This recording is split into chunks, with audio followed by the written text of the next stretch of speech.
বৌমা, তোমরা দুজনেই খাবার দাবার বেড়ে বসে আছো, অথচ নিজেরাই খাচ্ছ না যে? তোমরাও খাওয়া দাওয়া সেরে নাও, না হলে তোমাদের খেতে খেতে অনেক বেলা হয়ে যাবে। তোমরাও আমাদের সঙ্গে বসে পড়ো। না না মা, আপনারা খেয়ে নিন। আসলে আমি আর অন্তরা ম্যাগি খেতে ভালোবাসি, তো তাই আমরা দুজনে নিজেদের জন্য দুপুর বেলায় ম্যাগি রান্না করেছি। আমরা এসব ডাল ভাত তরকারি খেতে খুব একটা পছন্দ করি না। এসব ডাল তরকারি মাছ আপনাদের জন্যই। তোমাদের 1 সপ্তাহ হলো বিয়ে হয়েছে, তোমরা তো প্রত্যেক দিনই দেখছি ম্যাগি খাচ্ছ। তোমাদের কি একদিনও শ্বশুর বাড়ির সবাইকে ভালো মতো ম্যাগি রান্না করে খাওয়ানোর ইচ্ছা করে না? আমার তো ম্যাগি খেতে খুব ভালো লাগে। আজকে আমি ভাত তরকারি খাবো না, আজকে আমি তোমাদের ওই ম্যাগি খাবো। দেখেছো দিদি, আমাদের এই কাকি শাশুড়িটার প্রথম থেকেই লোভ আছে। আমি তোমাকে আগেই বলেছিলাম, এই শাশুড়ি দেখতে পেলেই আমাদের সব ম্যাগি শেষ করে দেবে। ওই দেখো আজকে কেমন আমাদের ভাগের ম্যাগিটা চেয়ে বসলো। আমি কিছুতেই আমার ভাগের ম্যাগি দিতে পারবো না। আরে থাম, তুই চিন্তা করছিস কেন? তুই কি ভাবছিস এই বুড়িটাকে আমি আমাদের এত স্বাদের রান্না করা ম্যাগি খেতে দেব? আমার বয়েই গেছে, এত কষ্ট করে ম্যাগি বানিয়ে আমি অন্য কাউকে খেতে দিতে পারবো না। আসলে কাকিমণি, আপনি জানেন না, বয়স্করা এই সমস্ত ম্যাগি খেলে তাদের পেটে পাথর হয়, তাই তো আমরা আপনাদের ম্যাগি খেতে দিই না। আমাদের এখন ইয়াং বয়স, আমাদের ম্যাগি খেলেও কিছু হবে না, সেই জন্য আমরা বেশি বেশি ম্যাগি খেতে পছন্দ করি। এরকম কথা তো আমি কোনোদিনও শুনিনি। তোমাদের পেট আর আমাদের পেট একই তো। ও, এবার বুঝতে পেরেছি, তোমরা দুজন আমাদের ম্যাগি খেতে দেবে না বলে এরকম কথা বলছো। ছি ছি বৌমা, আমি তোমাদের থেকে এরকম ব্যবহার একদমই আশা করিনি। কি আর করা যাবে বলুন কাকিমণি, আমরা তো জেনে বুঝে আপনার শরীর খারাপ করাতে পারি না। আপনি এখন এই ডাল তরকারি খেয়ে নিন, আমাদের অবশ্য খাওয়ার সময় হয়ে গেছে। চলো দিদি, না হলে ম্যাগি আবার ঠান্ডা হয়ে যাবে। এই বলে অন্তরা এবং শিলা চলে যায়। কিন্তু যা দেখে জয়ন্তী দেবী ভীষণই রেগে যায়। বাসন্তী দেবীরও তার 2 বৌমার ওরকম ব্যবহারে একটু খারাপ লাগে, কিন্তু তাতে অন্তরা কিংবা শিলার কিছু যায় আসে না। শিলা এবং অন্তরা প্রত্যেক দিন ব্রেকফাস্ট, লাঞ্চ এবং ডিনারে ম্যাগির pakora, fried Maggi, Schezwan Maggi, Manchurian Maggi, Maggi fuchka ইত্যাদি অনেক রকমের পদ রান্নাবান্না করে খায়। উফ দিদি, ম্যাগি খেতে যে কি ভালো লাগছে বলে বোঝাতে পারবো না। বিয়ের আগে বাবা মাকে ম্যাগির কথা বললে 1 প্যাকেট কিংবা 2 প্যাকেট ম্যাগি এনে দিত, কিন্তু শ্বশুর বাড়িতে এসে বাপের বাড়ি থেকেও বেশি ম্যাগি খাচ্ছি। দারুণ লাগছে বলো। এমন সময় দরজার আড়াল থেকে জয়ন্তী দেবী তাদের কথা শুনতে পায়।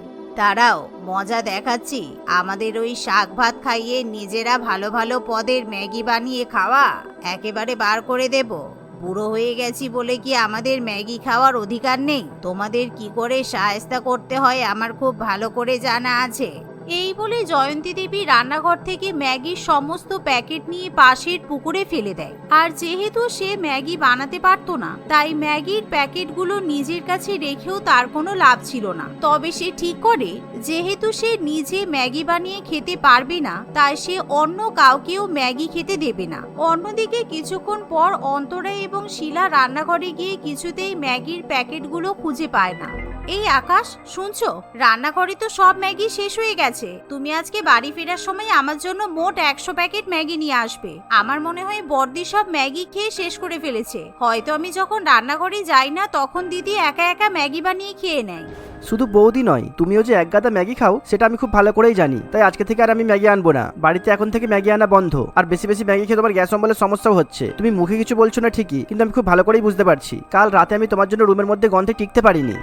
ইস, তুমি আমাকে এরকম বলতে পারলে? কালকে একটা ইঁদুর মরেছিল, সেটারই গন্ধ বেরোচ্ছিল। কিন্তু এর জন্য তুমি আমার নামে দোষ দিতে পারো না। তুমি তো জানো আমি ম্যাগি খেতে কেমন ভালোবাসি। তুমি প্লিজ আমার জন্য যে কোনো ভাবে হোক ম্যাগি নিয়ে এসো। আবার ছোট বৌমা তোর কাছে ম্যাগির জন্য বায়না করছে? একদম ম্যাগি আনবি না। এই ম্যাগি খেয়ে খেয়ে তোর বউয়ের মাথাটা পাগল হয়ে গেছে। সারাদিন শুধু ম্যাগি খায়, ডাল ভাত রুটি তরকারি খাওয়ার নামে নাম নেই। এরকম চলতে থাকলে তোমার শরীর তো দুদিনে অসুস্থ হয়ে যাবে বৌমা।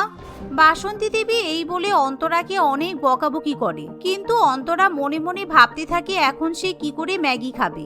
অন্যদিকে আকাশ যেহেতু ম্যাগি কিনে নিয়ে আসে না, তা দেখে জয়ন্তী দেবী মনে মনে খুবই খুশি হয়। ওদিকে শিলা নিজে বাজার থেকে ম্যাগি কিনে আনে এবং রান্নাঘরে গিয়ে ম্যাগি স্যান্ডউইচ বানায়, যা দেখে জয়ন্তী দেবী বলে, বড় বৌমা, তোমার শাশুড়ি মা বললো 3 তলার ছাদে যত জামা কাপড় আছে সব তুলে নিয়ে আসতে। রোদে সমস্ত জামা কাপড়ের রং নষ্ট হয়ে যাবে। তুমি তাড়াতাড়ি যাও, আগে গিয়ে জামা কাপড়গুলো তুলে নিয়ে এসো। শিলার ইচ্ছা না থাকলেও জয়ন্তী দেবীর কথায় তাকে ওপরে গিয়ে জামা কাপড় আনতে হয়। কিন্তু শিলা যখন উপর থেকে নিচে নেমে আসে তখন সেই ম্যাগি স্যান্ডউইচটা আর নিজের জায়গাতে থাকে না, যা দেখে শিলা প্রচন্ড রেগে যায়। কারণ এমনিতেই বাড়িতে এক্সট্রা কোনো ম্যাগির প্যাকেট ছিল না। শিলা নিজের টাকা দিয়ে বাজার থেকে একটা মাত্র ম্যাগির প্যাকেট কিনে আনে, আর এখন সেই ম্যাগি দিয়ে বানানো স্যান্ডউইচও হাপিস হয়ে যায়। এই, তোমাদের মধ্যে কে আমার ম্যাগি খেয়েছো সত্যি করে বলো তো? আমি সকাল থেকে ম্যাগি খাইনি। এই রোদে পুড়ে 2 কিলোমিটার হেঁটে আমি একটা ম্যাগির প্যাকেট কিনে এনেছিলাম, আর সেটাও দেখছি কে খেয়ে ফেলেছে। সত্যি করে বলো কে খেয়েছে? এই বাড়িতে তো অনেক লোক আছে। এই তো একটু আগেই তোমার যা ম্যাগি খাওয়ার জন্য মরে যাচ্ছিল। আমার তো মনে হয় ছোট বৌমাই ম্যাগিটা খেয়ে ফেলেছে, কারণ আকাশ আর তোমার শাশুড়ি মা তো ম্যাগি আনা হবে না বলে দিয়েছে। মিথ্যা কথা বলো না। না দিদি, আমি মোটেই তোমার ম্যাগি খাইনি। আমি তো জানিও না যে তুমি ম্যাগির কিছু বানিয়েছিলে। আমি তো মন খারাপ করে নিজের ঘরে বসেছিলাম। আমি সত্যি বলছি, আমি তোমার ম্যাগি খাইনি। কাকিমণি, আপনি মিথ্যা কথা বলছেন কেন? আমি মিথ্যা কথা বলছি? এই বাড়িতে সবাই জানে কে চুরি করেছে। আমাদের এই ফ্যামিলিতে তুমি আর বড় বৌমাই একমাত্র ম্যাগি খেতে ভালোবাসো। আমরা তো ম্যাগি নাকেও শুকে দেখি না। তাই তুমি তার মানে বড় বৌমার ম্যাগিটা খেয়ে ফেলেছো। এখন ধরা পড়ে গিয়ে ন্যাকা সাজছো। যেহেতু সেই পরিবারে অন্তরা এবং শিলাই ম্যাগি খেতে সব থেকে বেশি ভালোবাসে, তাই শিলা ধরে নেয় যে অন্তরাই তার ম্যাগি স্যান্ডউইচটা খেয়ে ফেলেছে। এই ভেবে শিলা অন্তরাকে যাচ্ছে তাই করে কথা শুনিয়ে দেয়।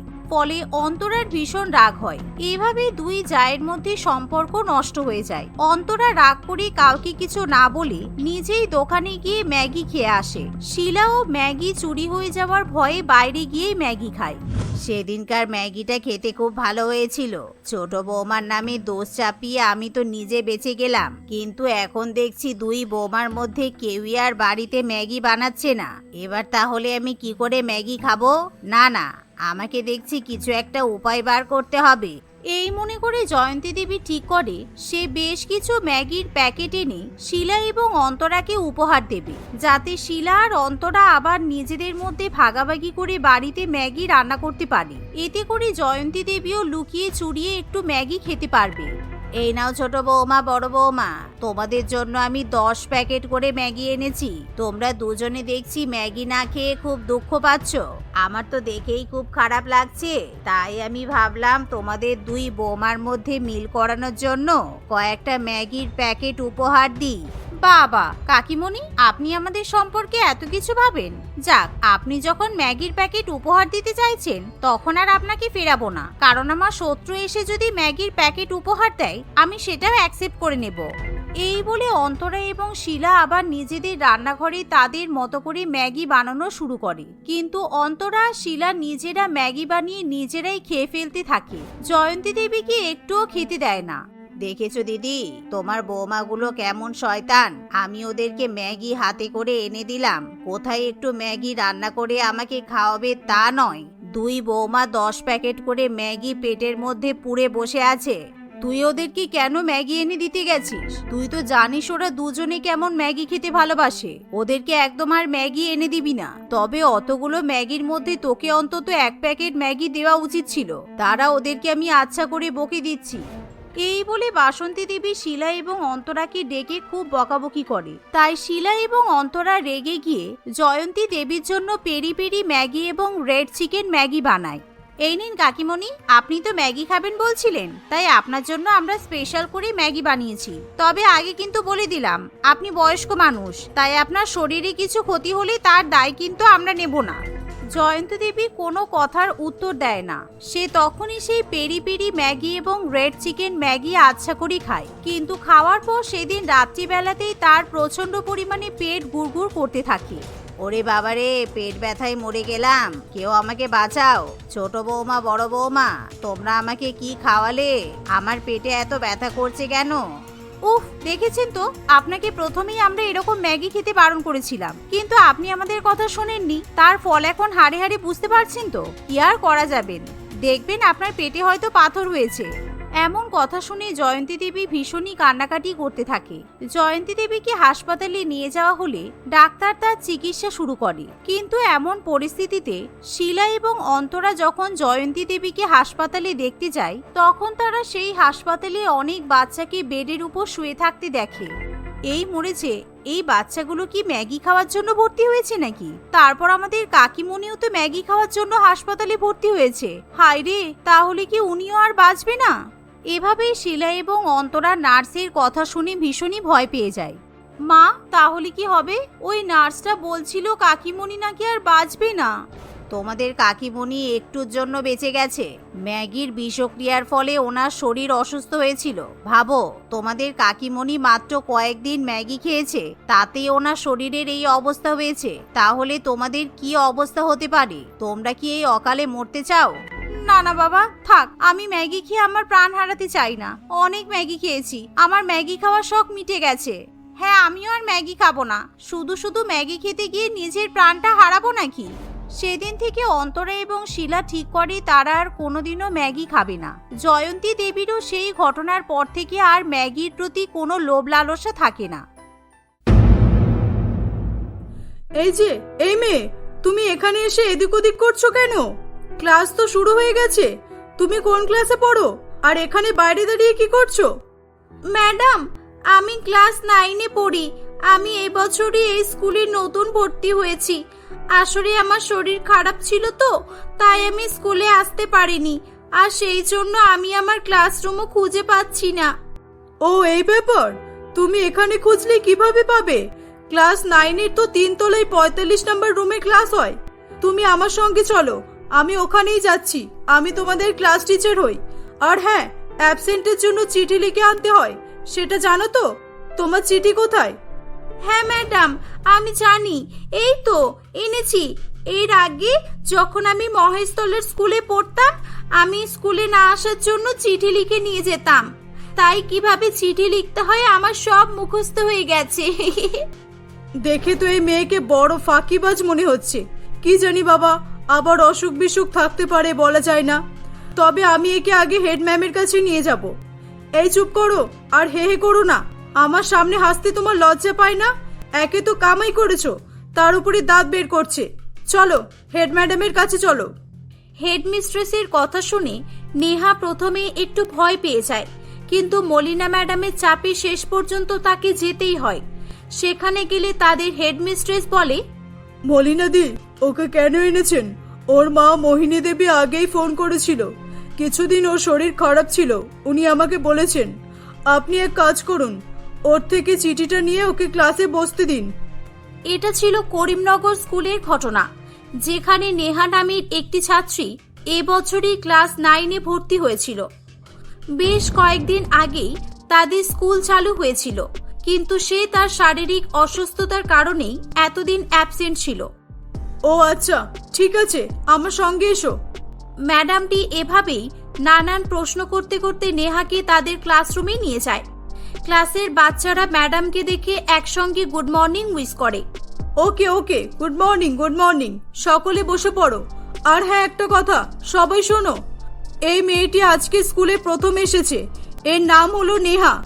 এর এতদিন শরীর অসুস্থ ছিল, তাই নেহা ভর্তির পর থেকে আসতে পারেনি। আমি এতদিন যা পড়িয়েছি বা অন্যান্য স্যার ম্যাডামরা যা যা পড়িয়েছেন, তোমরা কেউ একে দিয়ে সাহায্য করবে। এই প্রিয়া, শোন না, আমার কাছে তো সব সাবজেক্টের নোটস নেই। তুই একে নোটসগুলো দিয়ে দিস না। তুই তো কামাই করিস না, তোর কাছে তো সব আছে। এই চুপ কর। আমি কষ্ট করে স্কুলে আসি অন্যজনকে দেওয়ার জন্য? আমার খেয়ে দিয়ে যেন কোনো কাজ নেই। তুই কেন? আমাকে ম্যাডাম বললেও আমি দেব না, ওকে? সে অসুস্থ হোক আর যাই হোক না কেন। মেয়েগুলি সামনের বেঞ্চে বসে থাকায় তাদের কথাগুলো ওখানে দাঁড়িয়ে থাকা ম্যাডামও শুনতে পাচ্ছিল। ম্যাডাম মেয়েগুলিকে আর কিছু না বলে পরের বেঞ্চে বসে থাকা সন্দীপকে বলে, এই সন্দীপ, এখানে এসো। আর কাউকে কিছু দিতে হবে না। তুমি একে স্কুলের নোটসগুলো দিয়ে সাহায্য করবে। আর আমি জানি তোমার কাছে সবগুলোই আছে। হ্যাঁ ম্যাডাম, আমার কাছে সবগুলোই আছে, শুধু ইতিহাসেরটা নেই। আমি কাল কিংবা পরশুদিন ওটা শিওর এনে দেব। আর নেহা, তুমিও শোনো। সন্দীপ এই ক্লাসের সব থেকে ভালো ছেলে। তুমি অসুস্থ, তাই জন্য কোথাও না বসে প্রতিদিন সন্দীপের পাশেই বসবে। দেখবে ও তোমাকে অনেক হেল্প করবে, আর তুমি অসুস্থ, ও তোমার খেয়ালও রাখবে। আচ্ছা নেহা, ঠিক আছে, তুই আয় আর এসে আমার পাশে বস, আমার পাশে সিটটাও ফাঁকা আছে। ম্যাডাম বলে দেওয়ার ফলে সেদিনের পর থেকে নেহা প্রতিদিনই সন্দীপের পাশে বসতো। এভাবেই ধীরে ধীরে তারা একে অপরের খুব ভালো বন্ধু হয়ে ওঠে। এমনই একদিন টিফিন টাইমে সন্দীপ বসে টিফিন খাচ্ছিল। তখন সে দেখে নেহা কিছু না খেয়ে চুপ করে বসেছিল। কিরে নেহা, তুই কিছু খাচ্ছিস না কেন? তুই কি আজ টিফিন নিয়ে আসিসনি নাকি? যদি টিফিন না নিয়ে আসিস তাহলে আমার টিফিন থেকে খেতে পারিস, কোনো অসুবিধা নেই। না না, সেটা ব্যাপার নয়, তুই খেয়ে নে, আমি এগুলো খাবো না। আসলে আমি ঝাল মশলা দেওয়া খাবার খেতে পারি না। এসব খেলেই আমার পেটে খুব যন্ত্রণা শুরু হয়। আর তোর খাবারেও তো অনেক ঝাল হয়েছে মনে হচ্ছে। না রে, কে বললো আমার খাবারে ঝাল হয়েছে? এই তো দেখ আমি খাচ্ছি। আচ্ছা কই দেখি তোর খাবারটা কত ঝাল হয়েছে, খেয়ে দেখি। এই বলে সন্দীপ নেহার টিফিন থেকে কিছুটা চাউমিন খেয়ে দেখে, কিন্তু চাউমিনে একটুও ঝাল না থাকায় তার মনে একটু সন্দেহ হয়। কি জানি এটাকে ওই ঝাল বলছে কিভাবে? এর মুখ নাকি অন্য কিছু? এটা তো খেয়ে সাধারণই মনে হলো। তাহলে কি এটার মনের রোগ? কিন্তু শুধু শুধু কেউ এরকম করবে কেন?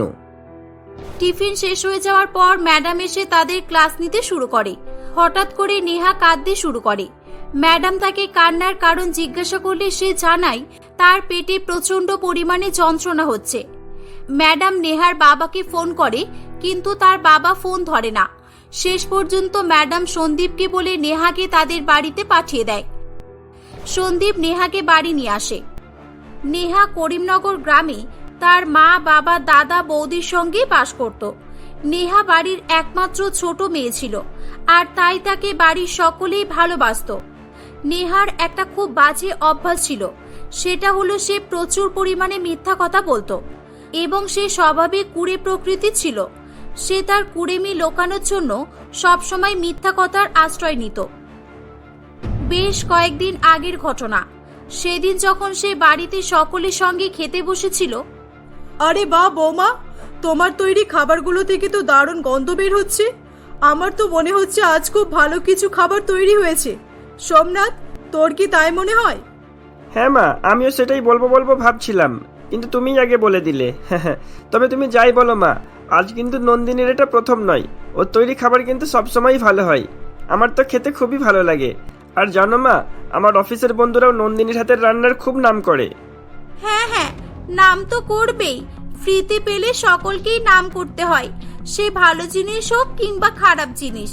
আমার তো জাস্ট বোরিং লাগে, সেই রোজ একই খাবার। ও গড, ভাবলেই গা ঘিন ঘিন করে।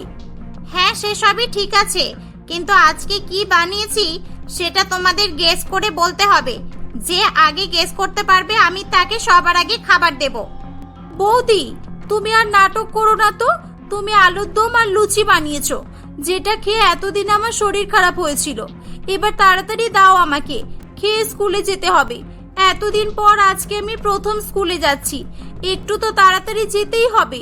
প্রথম দিনই যদি দেরি হয়ে যায় তাহলে মনের মতো সিট পাবো না। কোথায় পেছনে গিয়ে আজে বাজে ছেলে মেয়েদের সঙ্গে বসতে হবে। নেহা, এটা কি ধরনের কথা শুনি? তোর বৌদিকে ভালোভাবে বললেই হয়। আর বৌমা, তুমি আগে ওকে খেতে দাও, কারণ ও খিদেতে মনে হয় ভুলভাল বকছে।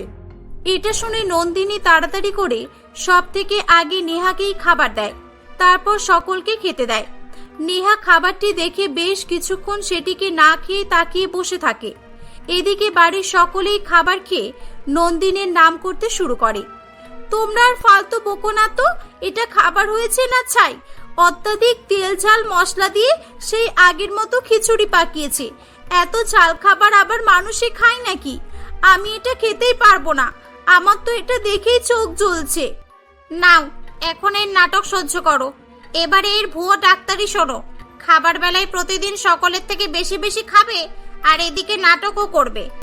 বলছি নেহা, এগুলোতে আমি বেশি মশলা দিইনি গো, আমি তোমার স্বাস্থ্যের কথা ভেবেই কম মশলা দিয়েছি। হ্যাঁ, সেটা তো দেখাই যাচ্ছে, ঝাল মশলায় তরকারি লাল টকটক করছে। আর হ্যাঁ, টিফিনে দুটোর বেশি লুচি দেবে না। নেহার কথা শুনে নন্দিনী চুপচাপ থাকলেও মোহিনী দেবী আর চুপ করে থাকতে পারে না। তাই সে তখন বলে, এই তুই একটু চুপ কর, তুই কোনো ডাক্তার নয় বুঝলি যে তোর কথা শুনতে হবে। আর একই খাবার আমরাও রোজ খাই, কই আমাদের কিছু হয় না তো? আর শোন, কিছুটা হলেও আমরা পড়াশোনা শিখেছি, বুঝেছিস? হ্যাঁ, তাহলে তো এ বিষয়ে ভালোভাবেই জানার কথা যে ঝাল মশলাযুক্ত খাবার খেলে শরীরের কত ক্ষতি করে। পেট খারাপ, পেট যন্ত্রণা, আন্ত্রিক আমাশা, অন্য নানা রকমের অসুখ বিসুখ হতে পারে। এভাবেই বলতে বলতে নেহা বেশ কয়েকটা লুচি দিয়ে তরকারি খেয়ে নেয় এবং টিফিন বক্সে করে কিছুটা লুচি তরকারি নিয়ে স্কুলের জন্য বেরিয়ে পড়ে। আসলে নেহার অভ্যাসটাই এরকমই ছিল। একে তো বাড়ির কোনো কাজই সে করতো না, আর কিছু করলে তার কাজে সে খুঁত ধরতো। কেউ তাকে কাজের জন্য কিছু বললে তার শরীর খারাপ করছে এই সেই বলে সে কাটিয়ে দিত। আগের মতো আজকেও সে শরীর খারাপের নাটক করে সন্দীপের সঙ্গে বাড়িতে চলে আসে। সে আগের মতো স্কুল থেকে এসে বিছানার উপর লম্বা হয়ে শুয়ে পড়ে। এটা দেখে সেদিন নন্দিনী তার উপরই খুব রেগে যায়। আরে নেহা, তুমি প্রতিদিন এসে এরকম শুয়ে পড়ো কেন? তোমার স্কুলে কি কষ্ট হয় শুনি? আমরা কি কোনোদিনও স্কুলে যাইনি? বৌদি, আমার না খুব পেটে যন্ত্রণা করছে। আসলে আজকে তোমার তৈরি চাউমিন টিফিনে খেয়েছিলাম তো, তাই এরকম হচ্ছে। তোমাকে তো কতবার করে বলি ঝাল মশলা কম দেবে, তুমি আমার কথা শোনো কোথায়? তোমার জন্য আমার পেটে কত যন্ত্রণা করছে, আমি ক্লাস করতেও পারিনি। যা বাবা, এ আবার কি? এটাও বেশি হয়ে গেল। এদিকে কম দিলেও বলবে যে কিছুতে স্বাদ হয়নি। আসলে এর পেটের সমস্যা নয়, এর মাথার সমস্যা। এবারে পেটের জন্য নয়, মাকে বলে মাথার জন্য ডাক্তার দেখাতে হবে। নন্দিনী ঠিকই ধরেছিল। আসলে নেহা খুবই কুড়ে প্রকৃতির ছিল। সে সারাদিনই শুয়ে বসে থাকতে পছন্দ করত। তার বাড়ির কোনো কাজ করা কিংবা স্কুলে গিয়ে পড়াশোনা করতে একটুও ভালো লাগতো না। তাই সে বাড়িতে থাকলে পেটে যন্ত্রণা, হাত যন্ত্রণা, পা যন্ত্রণা ইত্যাদি ইত্যাদি বাহানা করে শুয়ে থাকতো। আর স্কুলে গেলেও মাথা ঘুরছে, বমি পাচ্ছে, জ্বর হয়েছে বলে ক্লাস শেষ হতে না হতে কিংবা কখনো টিফিন বেলাতেও বাড়ি চলে আসতো। নন্দিনী এটা বুঝলেও তখনও পর্যন্ত মোহিনী দেবী এটা বুঝতে পারেনি। মেয়ের প্রতিদিন পেটে যন্ত্রণা হচ্ছে শুনে সে খুব চিন্তা করত। এই কি হয়ে গেল? আমার মেয়ে রোজ স্কুল থেকে এসে শুয়ে পড়ছে কেন? না, আমাদেরই ভুল হচ্ছে, ওকে বড় কোনো ডাক্তার দেখানো উচিত। আর এই যে বৌমা, তুমি খাবারে একটু কম ঝাল মশলা দেবে। তোমার ওই মশলা মাখা চাউমিন খেয়ে মনে হয় ওর পেটে ফুড পয়জন হয়েছে। হ্যাঁ মা, তুমি ঠিকই বলেছো, আমারও তো তাই মনে হচ্ছে। তাই আমি ডাক্তারবাবুকে ডেকেছি, উনি কিছুক্ষণের মধ্যেই এসে পড়বেন। নেহা তার দাদার মুখে ডাক্তারবাবু আসার কথা শুনে ভয় পেয়ে যায়, কারণ সে জানতো ডাক্তারবাবু আসলে তার সত্যিটা সকলের সামনে ধরা পড়ে যাবে। তাই সে বলে, না দাদা, তোমাকে ডাক্তারকে ডাকতে হবে না, আমি এমনি ঠিক হয়ে যাব। সন্দীপ এতক্ষণ ধরে দাঁড়িয়ে দাঁড়িয়ে সকলের কথা শোনার পর বলে, না দাদা, অবশ্যই ডাকা উচিত, কারণ একটা অসুস্থ মানুষকে কতদিন এভাবে রাখা যাবে। আর আমিও জানি ও স্কুলের টিফিনে বৌদির চাউমিনটা খেয়েই ওর এই অবস্থা হয়েছে। এই তুই চুপ কর, তুই এখনো যাসনি কেন? চাউমিনের সবটাই তো তুই নিজে খেলি, আমি যখন খাইনি তাহলে আমার পেটে যন্ত্রণা হবে কেন? নেহা সেদিন বলতে বলতে এভাবেই সত্যিটা বলে ফেলে। সে তার নাটক এবং কুড়েমির জন্য সকলের কাছে ক্ষমা চায়। সকলেই তাকে ক্ষমা করে দেয়। নেহা আর মিথ্যা কথা বলে না। সে স্কুলে গিয়েও আর চলে আসে না। বাড়িতে থাকলে তার মা ও বৌদির কাজে হাতে হাতে সাহায্য করে। এগুলো দেখে বাড়ির সকলেই খুব খুশি হয়।